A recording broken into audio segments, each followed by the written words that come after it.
today I dropped $1,200 on coilovers. And then I drop another $70 on a shifter rebuild. I'm struggling. Yeah, I know. That's what I'm filming. Maybe filming it, you're gay. To find out that my Miata is infested with rats. Again. What will I end up doing? Stick around, because this is a strange one. But before any of that, there's kind of a little Miata me going on right now, so you know I have to go to that.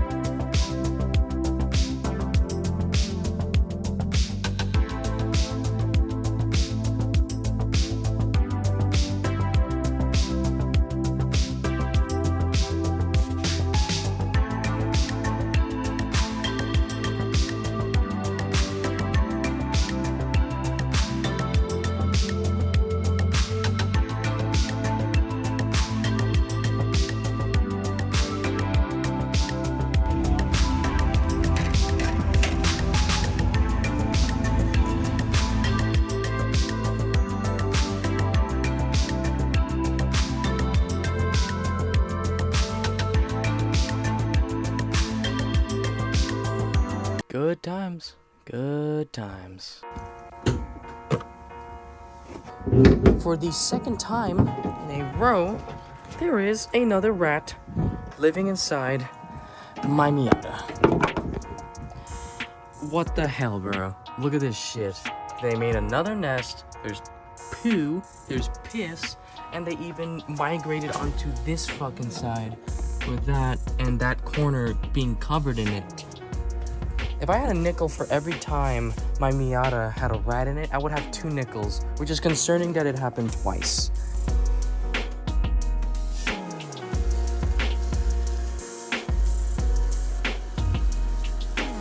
Alright, everything's all clean. It's in here, before and after goes crazy, nothing there. Even in this little cubby right here, we got all of that out. This is really disgusting, and to prevent this from happening further, we have a little something. Alright, I just sprayed a heaping bunch of that into the Miata. It hurts to stand like here. Like genuinely it hurts. It hurts the eyes and it hurts the mind. Bear with me now. We did every single morsel and crevice that we could find where a rat would stay.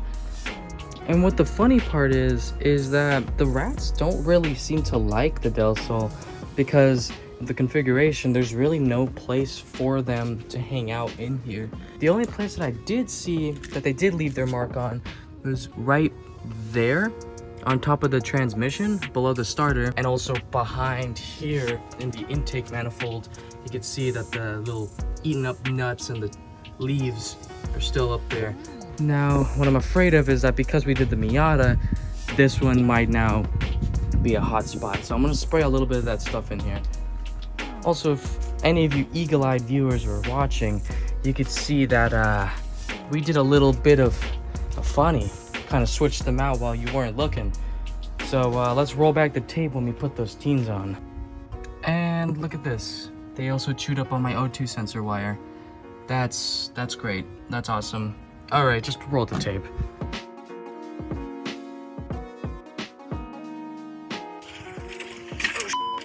Coilovers. It's like buying a new, better set of legs for your car. I don't think there's anything out there that can improve your Interesting. car's handling.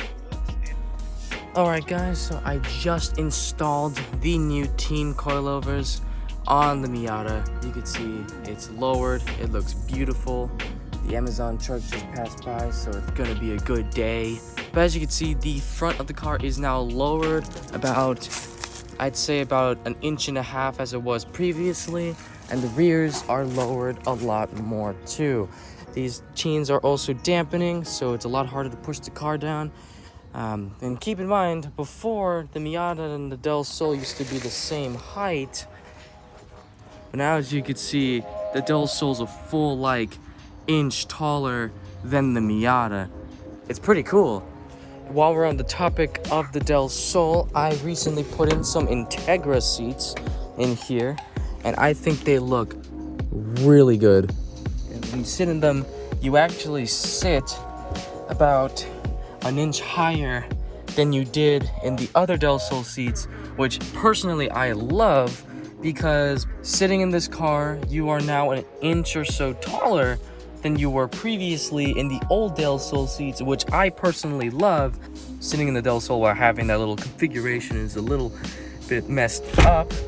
But one of the things that I didn't really like about the Del Sol 2 was how low you sat, and you weren't able to like throw the arm up over the window and drive. You are now able to do that with these seats in the car. It is so cool, man. And I just love the headrests. The headrests are my favorite part. And I feel like the gray really complements the small gray lining that covers up all throughout this top part within the door panels and these panels back here. But back onto the Miata. I have a brand new shifter rebuild for this car. As you can see, there's a little bit of play. You don't really want that. Push the clutch in, and it's not really solid. It kind of moves around. If I were switching to the third, I could accidentally miss a gear and get into like the little thing of purgatory where you turn and it just gets stuck on the side and doesn't actually engage. So to fix this, I have this. This right here is a shifter rebuild. It's got all the things that I need, all the bearings, all of that is in this package. And this right here is all the components that you would need to do a shifter rebuild. Now I was lucky and I got genuine parts from Mazda in the shifter rebuild kit. And all the bushings and bearings right here. 5X Racing that supplied me with this shifter rebuild kit. Literally in the order receipt that came with the package, there was a written thanks from whoever shipped this out to me, and I feel so honored to have bought from this company. They did not scam me at all. It came on time. 5X Racing, you are the GOAT. And if anyone's watching this video, these guys will supply you with quality. So definitely recommend this company.